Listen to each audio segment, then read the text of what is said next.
जय श्री कृष्णा। राधे राधे दोस्तों, इंदिरा एकादशी की हार्दिक शुभकामनाएं और मंगलमयी बधाइयां। दोस्तों, आज की यह वीडियो बेहद खास, अत्यंत महत्वपूर्ण और ज्ञानवर्धक होने वाली है, क्योंकि आज के इस वीडियो में हम जानने वाले हैं कि साल 2025 में आने वाली पितृ दोष से मुक्ति दिलाने वाली, पापों का नाश करने वाली, पूर्वजों को तृप्त करने वाली और मोक्ष की राह पर ले जाने वाली इंदिरा एकादशी के दिन पड़ने जा रही है। 16 या 17 सितंबर। इस बार एकादशी तिथि को लेकर लोगों के बीच काफी असमंजस की स्थिति बनी हुई है। कोई कह रहा है कि एकादशी 16 सितंबर को है, तो कोई 17 सितंबर को बता रहा है।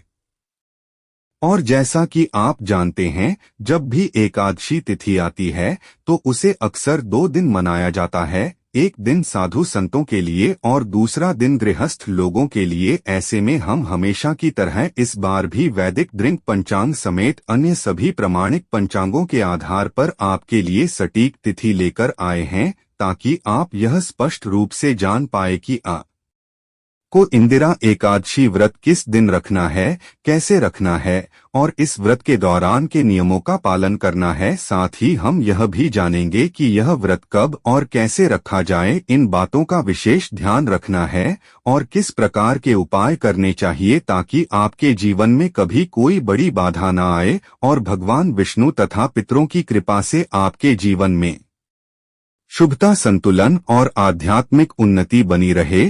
और जो साधक पितृदोष से मुक्ति, पूर्वजों की आत्मा की शांति, मन के विकारों से मुक्ति और जीवन में बदलाव की कामना करते हैं, उनके लिए इस वीडियो में हम कुछ अत्यंत असरदार उपाय भी लेकर आए हैं। इसके अलावा आश्विन मास की इस पवित्र इंदिरा एकादशी के दिन कौन कौन सी चीजें खानी चाहिए और कौन सी चीजें भूल कर भी नहीं खानी चाहिए, यह भी हम विस्तार से जानेंगे। साथ ही इस दिन कौन से कार्य जरूर करने चाहिए और कौन से ऐसे कार्य हैं जो इस दिन भूल कर भी नहीं करने चाहिए, इस विषय पर भी हम आपको शास्त्र सम्मत जानकारी देने जा रहे हैं। इसलिए दोस्तों, वीडियो को शुरू से लेकर अंत तक बिना स्किप किए पूरा जरूर देखें, क्योंकि आज के इस वीडियो में हम को बताएंगे कि इस इंदिरा एकादशी व्रत को कैसे करना है, इसकी सही विधि क्या है, पूजन कैसे करें, किन चीजों का दान करें और इस दिन कौन कौन से नियमों का पालन जरूरी होता है।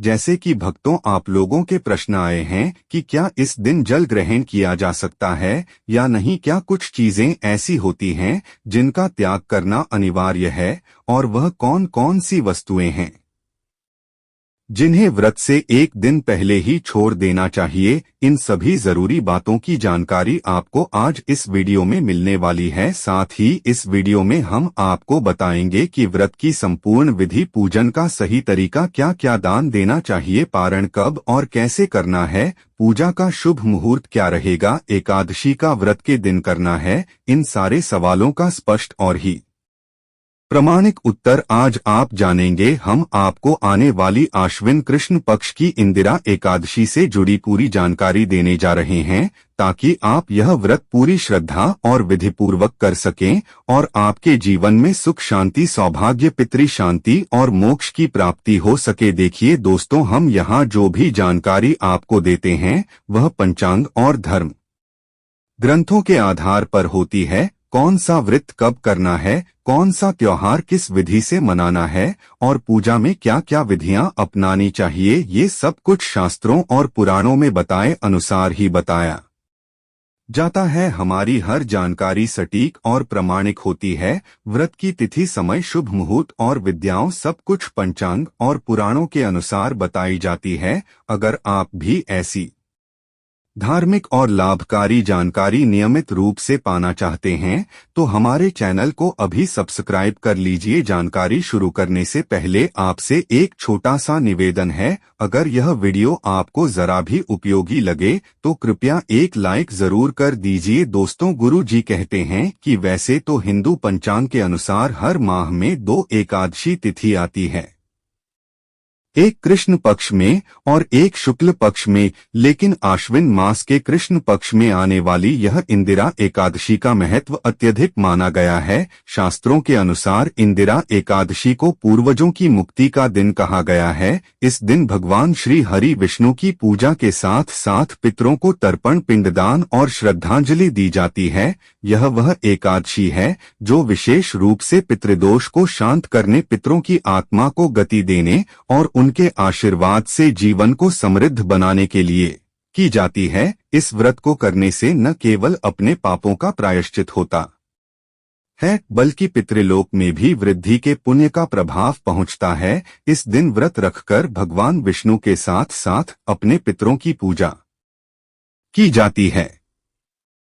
व्रत को करने से तीनों लोकों की पूजा का फल मिलता है। इस व्रत को करने से पाप मिटते हैं और जीवन के अंत में मोक्ष की प्राप्ति होती है। इस दिन व्रत रखने से सभी प्रकार के पापों का नाश होता है, पितरों की कृपा प्राप्त होती है, सौभाग्य की प्राप्ति होती है और जीवन में सकारात्मक परिवर्तन आता है। पद्म पुराण में इस एकादशी की महिमा का वर्णन करते हुए कहा गया है, एक आदर्श अच्छा या उपरोक्त इंदिरा नाम तुषार स्मृति पितृगण सर्वे विष्णुलोक कम प्रयाण टीचर, अर्थात आश्विन मास के कृष्ण पक्ष की इस इंदिरा एकादशी को जो श्रद्धापूर्वक विधिपूर्वक करता है, उसके पिता और पापों से मुक्त होकर विष्णु लोक को प्राप्त होते हैं और वृत्ति को स्वयं भगवान विष्णु की कृपा प्राप्त होती है। इस दिन भगवान विष्णु की पूजा के साथ साथ ही तरह के निमित्त तर्पण, पिंडदान और ब्राह्मण भोज का अत्यंत महत्व होता है। शास्त्रों में कहा गया है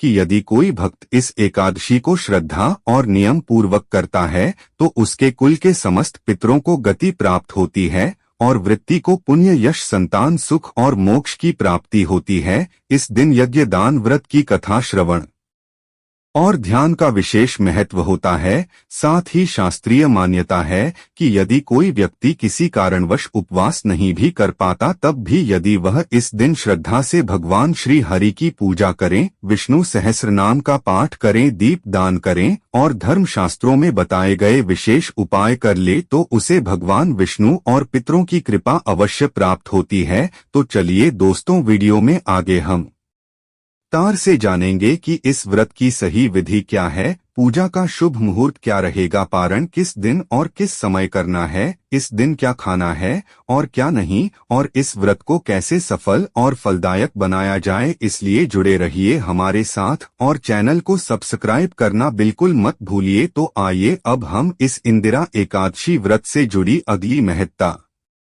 व पूर्ण बातों की ओर बढ़ते हैं, जहां हम विस्तार से जानेंगे व्रत की विधि, पूजन का तरीका, पारण का समय और जीवन को शुभ और शांतिपूर्ण बनाने वाले सरल उपाय। भक्तों, हमारे शास्त्रों में एकादशी तिथि का महत्व सभी तिथियों में सर्वोपरि बताया गया है। विशेषकर यह इंदिरा एकादशी जो पितृपक्ष में आती है, वह केवल स्वयं के लिए नहीं बल्कि अपने पूर्वजों के लिए की आने वाली वह तपस्या है जो अनगिनत पीढ़ियों को गति और आशीर्वाद प्रदान करती है। पद्म पुराण के अनुसार इस दिन जो श्रद्धा और निष्ठा से भगवान श्री हरि विष्णु की पूजा करता है और पितरों के निमित्त तर्पण करता है, वह 7 जन्मों तक पितृदोष से मुक्त रहता है। इस दिन पवित्र नदियों में स्नान, विशेषकर गंगा, यमुना, सरस्वती, गोदावरी नदी या किसी तीर्थ जल में स्नान करने का विशेष महत्व है। दोस्तों, वीडियो में आगे बढ़ने से पहले एक छोटी सी विनती है, यदि आप इस एकादशी पर अपने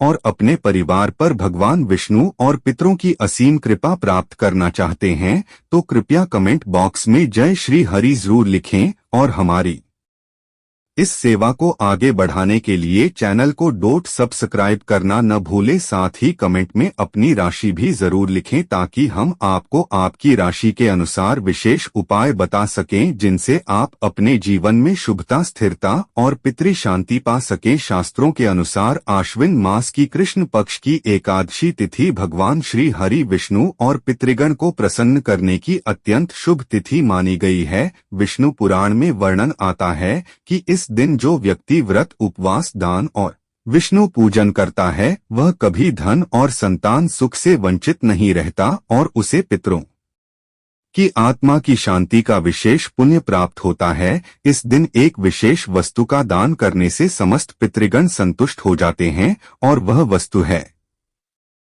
तिल। काले तिल से तर्पण और दान करने का इस दिन विशेष महत्व बताया गया है। यदि आप व्रत नहीं भी कर पा रहे हैं तो केवल तिल का दान करके, जल अर्पण करके और विष्णु सहस्रनाम का पाठ करके भी आप इस व्रत का पूर्ण फल प्राप्त कर सकते हैं। शास्त्रों में कहा गया है कि यदि कोई व्यक्ति सभी एकादशियों का व्रत न भी कर पाए तो केवल इस इंदिरा एकादशी का व्रत विधिपूर्वक कर लें तो उसके कुल के समस्त पितरों को मुक्ति मिलती है और जीवन भर उसे विष्णु कृपा का लाभ मिलता है। यदि आप अपने जीवन से पितृदोष हटाना चाहते हैं, अगर आप बार बार आ रही बाधाओं से मुक्ति पाना चाहते हैं, तो इस एकादशी पर ब्रह्म मुहूर्त में उठकर स्नान करके भगवान श्री हरि विष्णु का पूजन करें। तेल, वस्त्र और अन्न का दान करें और पितरों के निमित्त पिंडदान तर्पण अवश्य करें। चलिए भक्तों, अब हम आपको बता देते हैं इंदिरा एकादशी की सही तिथि, समय और शुभ मुहूर्त के बारे में। हिंदू पंचांग के अनुसार आश्विन मास के कृष्ण पक्ष की एकादशी तिथि 16 सितंबर को रात 12:23 से प्रारंभ हो रही है,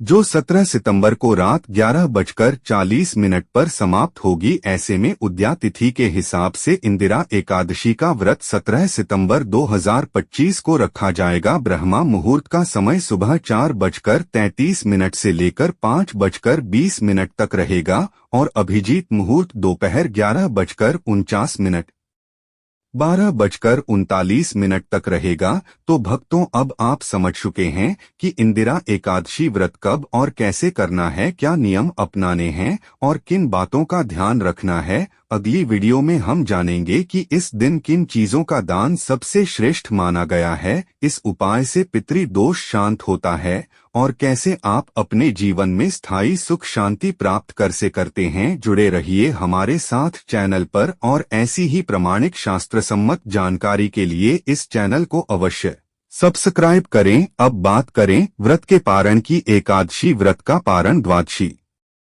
तिथि पर किया जाता है, इसलिए जो लोग 17 सितंबर को इंदिरा एकादशी का व्रत करेंगे उनका पारण 18 सितंबर को गुरुवार के दिन होगा। पारण का शुभ मुहूर्त होगा 18 सितंबर को सुबह 6:07 से लेकर 8:34 तक। इस समय में आप पारण करके व्रत को विधिपूर्वक पूर्ण कर सकते हैं। इस समय भगवान श्री हरि विष्णु, माता लक्ष्मी और अपने पितरों का ध्यान करके अन्न और धन का दान करके व्रत का समापन किया जाएगा। इससे न सिर्फ वृत्ति को संपूर्ण व्रत का प्राप्त होता है, बल्कि भगवान श्रीमन नारायण, माता लक्ष्मी, भगवान भोलेनाथ, माता पार्वती और पितृगण की विशेष कृपा भी मिलती है। और देखिए दोस्तों, इस बार की एकादशी गुरुवार को पड़ रही है, जो कि माता लक्ष्मी और संतोषी माता की उपासना के लिए अत्यंत शुभ दिन माना गया है। शास्त्रों में कहा गया है कि जब भी एकादशी तिथि गुरुवार या पवार जैसे विशिष्ट दिनों पर पड़े तो उस दिन किए गए कुछ सरल उपाय व्यक्ति के सोए हुए भाग्य को भी जगा सकते हैं।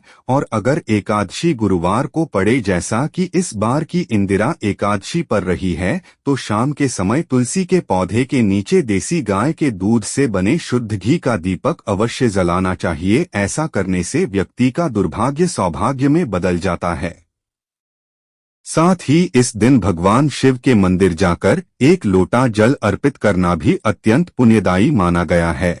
और इस दिन यदि आप भगवान लक्ष्मी नारायण की विधिपूर्वक पूजा अर्चना के साथ घर में सत्यनारायण भगवान की कथा या पूजा करते हैं, तो आप पर आजीवन श्री लक्ष्मी नारायण जी की कृपा बनी रहती है। इस दिन की शुरुआत आपको सूर्योदय से पहले करनी चाहिए। उठकर स्नानादि से निवृत्त हो सबसे पहले घर के मंदिर को साफ करें, भगवान को स्नान कराएं, पंचामृत से अभिषेक करें, फिर गंगाजल से शुद्ध कर भगवान को पीले वस्त्र पहनाएं और पीले फूलों की माला अर्पित करें। अब भगवान श्री लक्ष्मी नारायण के सामने बैठकर इंदिरा एकादशी व्रत का संकल्प लें। हाथ में जल और फूल लेकर बोले, ओम विष्णु नमक में श्री हरि विष्णु की कृपा पाने हेतु इंडिया एकादशी का व्रत कर रहा हूँ, हे प्रभु मुझे श्रद्धा और नियम से यह व्रत पूर्ण करने की शक्ति। अब भगवान विष्णु की पूजा प्रारंभ करें। उन्हें जल, अक्षत, चावल, पीले फूल, तुलसी पत्र अर्पित करें। फिर धूप और घी का दीपक दिखाएं। यदि संभव हो तो पंचामृत से स्नान कराएं, अन्यथा केवल गंगाजल छिड़के पूजा में पीले फल, मिष्ठान, खान और तुलसी पत्तों के साथ भोग अर्पित करें। इसके बाद भगवान विष्णु के मंत्र ओम नमो भगवते वासुदेवाय का जाप करें। इसका 108 बार जप करना अत्यंत फलदायक होता है। आप चाहें तो विष्णु चालीसा या विष्णु सहस्रनाम का पाठ भी कर सकते हैं। चलिए भक्तों, वीडियो में आगे बढ़ते हैं। इंदिरा एकादशी जैसे पुण्य और फलदायी व्रत के दिन कुछ नियम हैं जिन्हें हर श्रद्धालु को जाने ना और समझना आवश्यक होता है, क्योंकि ऐसा माना गया है कि जिस प्रकार यह दिन पापों को हटा है, वैसे ही यदि इस दिन अनुचित भोजन या अनुचित आचरण कर लिया जाए तो व्रत का पुण्य समाप्त हो जाता है और भगवान नारायण की कृपा भी रूठ सकती है। इसलिए इस पवित्र तिथि पर सबसे पहली बात तो यह समझ लीजिए कि इंदिरा एकादशी के दिन किसी भी मनुष्य को मांसा आहार का सेवन भूलकर भी नहीं करना चाहिए। साथ ही साथ इस दिन मदिरा का सेवन करना भी महापाप की श्रेणी में आता है। अब हो सकता है कि आप में से कुछ लोग यह बात पहले से जानते हों, लेकिन अधिकांश हिंदू भाई बहनों को यह नहीं होता कि इस दिन कुछ ऐसी सामान्य दिखने वाली वस्तुएं हैं जिनका सेवन करना शास्त्रों में वर्जित बताया गया है। भक्तों, अगर आप व्रत करते हैं तो यह अत्यंत शुभ बात है, परंतु यदि किसी कारणवश आप व्रत नहीं भी कर पा रहे हों या आपके घर में कुछ सदस्य ऐसे हों जो व्रत नहीं रखते, तो उन्हें भी इस दिन कुछ खास वस्तुएं जैसे बैंगन की सब्जी, मसूर की दाल, मूली, प्याज, लहसुन, शलजम, गोभी और से जैसी चीजों का सेवन नहीं करना चाहिए। ये सारी वस्तुएं तमोगुणी होती है और इनका सेवन एक अशी तिथि में शास्त्रों में मांस के समान दोषपूर्ण बताया गया है। इतना ही नहीं, शास्त्रों के अनुसार इस दिन इन चीजों को छूना भी नहीं चाहिए। इसलिए यदि आप व्रत नहीं भी कर रहे हैं तो भी सात्विकता का पालन करें और इन सभी खाद्य पदार्थों से दूर रहें। विशेषकर आश्विन मास के कृष्ण पक्ष में आने वाली इस एकादशी में, जो कि पितरों की शांति के लिए समर्पित मानी जाती है, सात्विक जीवन शैली का महत्व और भी अधिक बढ़ जाता है। अब बात करें उन लोगों की जो पान, गुटखा, सिगरेट, तंबाकू या अन्य किसी भी प्रकार की नशीली चीजों का सेवन करते हैं, तो उन्हें कम से कम इस इंदिरा एकादशी के दिन तो इन सभी चीजों से दूरी बनाए रखनी चाहिए, क्योंकि इस दिन नशीले पदार्थों का सेवन न केवल आपके शरीर को दूषित करता है बल्कि आपके घर के वातावरण में अशांति फैलाता है और भगवान नारायण की कृपा भी उस घर से दूर हो जाती है। भक्तों, इस दिन सामान्य यात्रा भी नहीं करनी चाहिए। मतलब यह कि यदि आप किसी तीर्थ यात्रा या धार्मिक कार्य से जुड़ी यात्रा पर जा रहे हैं तो वह एक अलग बात है, लेकिन यदि आप केवल मौज मस्ती या घूमने फिरने के लिए यात्रा की योजना बना रहे हैं तो उसे टाल देना ही उचित होता, क्योंकि एकादशी का दिन मन को भगवान की ओर लगाने का होता है, न कि इधर उधर। ने कहा, यदि कोई अत्यंत आवश्यक कार्यवश यात्रा करनी ही पड़ेगी तो उसमें कोई दोष नहीं है, लेकिन फिर भी भीतर से भगवान का ध्यान बना रहना चाहिए। अब आइए जानते हैं कुछ विशेष और अचूक उपाय जो यदि इस दिन कर लिए जाएं तो व्यक्ति के जीवन में माता लक्ष्मी, भगवान विष्णु और पितरों की असीम कृपा बरसने लगती है। गरुड़ पुराण और ब्रह्मवैवर्त पुराण में उल्लेख है कि यदि कोई व्यक्ति इंदिरा एकादशी के दिन अपने पितरों की आत्मा की शांति के लिए विशेष उपाय करता है तो पितृदोष, कुल दोष और पूर्वजों की असंतुष्ट आत्माओं का प्रभाव समाप्त हो जाता है। सबसे पहला और प्रभावी उपाय है किसी पवित्र जलाशय, नदी या तालाब में जाकर मछलियों को आटे की गोलियां खिलाना। ऐसा करने से पितरों की आत्मा को तृप्ति मिलती है और घर में सुख, शांति और समृद्धि आती है। वहीं इंदिरा एकादशी के दिन किसी योग्य ब्राह्मण, गौ सेवा संस्थान, वृद्धाश्रम या जरूरतमंद व्यक्ति को भोजन करवाना, वस्त्र देना और तिल, कुश, चावल व जल से तरफ करना अत्यंत पुण्यदायी माना गया है। इसके अतिरिक्त शिव महापुराण में यह बताया गया है कि इस दिन भगवान शिव के शिवलिंग पर एक लोटा जल अर्पित करना विशेष रूप से अपने पितरों की ओर से अत्यंत फलदायी होता है और शाम के समय किसी शिव मंदिर जाकर शिवलिंग के समक्ष एक शुद्ध देशी घी का दीपक जलाएं। ऐसा करने से न केवल पितृ दोष शांत होता है बल्कि कुबेर की तरह आपको भी धन सुख और स्थिरता का आशीर्वाद मिल सकता है। कहा गया है कि केवल एक बार शिव मंदिर में दीपक जलाने से कुबेर को अपार संपत्ति का वरदान प्राप्त हुआ था। तो सोचिए, जब आप अपने और अपने पूर्वजों के नाम से वह दीप जलाएंगे तो वह कितना शुभ और चमत्कारी परिणाम देगा। अब हम विस्तार से जानते हैं कि इस अत्यंत शुभ और पुण्यदायक थे इंदिरा एकादशी के दिन किन वस्तुओं का दान करना चाहिए, इनका नहीं करना चाहिए और किन कार्यों से बचना चाहिए। भक्तों, यह दिन केवल एक तिथि नहीं है, यह एक ऐसा अवसर है जो हमें आत्मचिंतन, आत्मनिरीक्षण और आत्म सुधार का अवसर देता है। पुराणों के अनुसार इस दिन जो भी व्यक्ति सच्चे हृदय से दान करता है उसके सभी पाप नष्ट हो आते हैं और उसे उत्तम लोकों की प्राप्ति होती है। इस दिन काल स्नान आदि के पश्चात भगवान विष्णु की पूजा करें और फिर दान करें, परंतु दान करने से पूर्व एक बात का विशेष ध्यान रखें कि जो भी दान करें वह सच्चे मन से करें, संकोच या दिखावे के बिना। आप इस दिन निम्न वस्तुओं का दान कर सकते हैं: जल से भरा हुआ तांबे या मिट्टी का कलश जिसमें सौंफ, शक्कर और सफेद वस्त्र हो, पंखा, चावल, सत्तू, गुड़, छाता, चप्पल, मौसमी फल जैसे खरबूजा और आम, शीतल जल से भरी सुराही।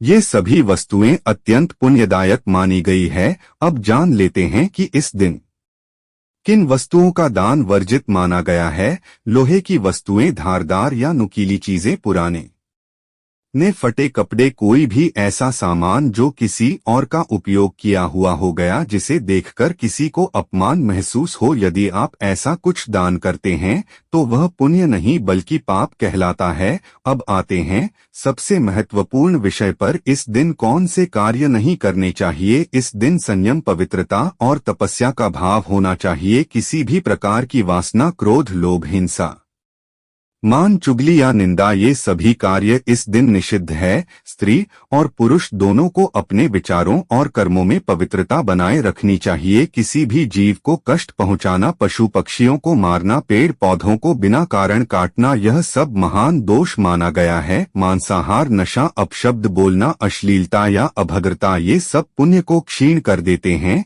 इस दिन पति पत्नी को भी संयम रखना चाहिए और ब्रह्मचर्य का पालन करना चाहिए। विशेषकर आश्विन मास और पितृपक्ष में तो यह और भी आवश्यक हो जाता है। इसके अलावा इस दिन क्रोध से बचें और किसी से कटु वचन न कहीं। यदि किसी बात पर मन अशांत हो जाए तो मौन व्रत धारण करें और भगवान का नाम लें। इस दिन बोले गए शब्द ब्रह्मांड में विशेष प्रभाव छोड़ते हैं। पीपल और तुलसी जैसे पवित्र वृक्ष का पूजन अवश्य करें, लेकिन दोपहर या संध्या के बाद इन्हें स्पर्श न करें। इंदिरा एकादशी के दिन तुलसी माता को स्पर्श करना वर्जित माना गया है, इसलिए तुलसी के पत्ते एक दिन पहले ही तोड़कर रख लेनी चाहिए। और अंत में तुलसी माता की पूजा का विशेष महत्व है। इस दिन प्रातःकाल उठकर स्वच्छ वस्त्र धारण करें, तुलसी के पौधे के समक्ष दीपक जलाएं, ताजे फूल अर्पित करें और यदि घर में नकारात्मकता हो तो तुलसी जल को घर के प्रत्येक स्थान पर छिड़के, विशेषकर रसोई, पूजा स्थान और शयन कक्ष में। इससे घर का वातावरण शुद्ध होता है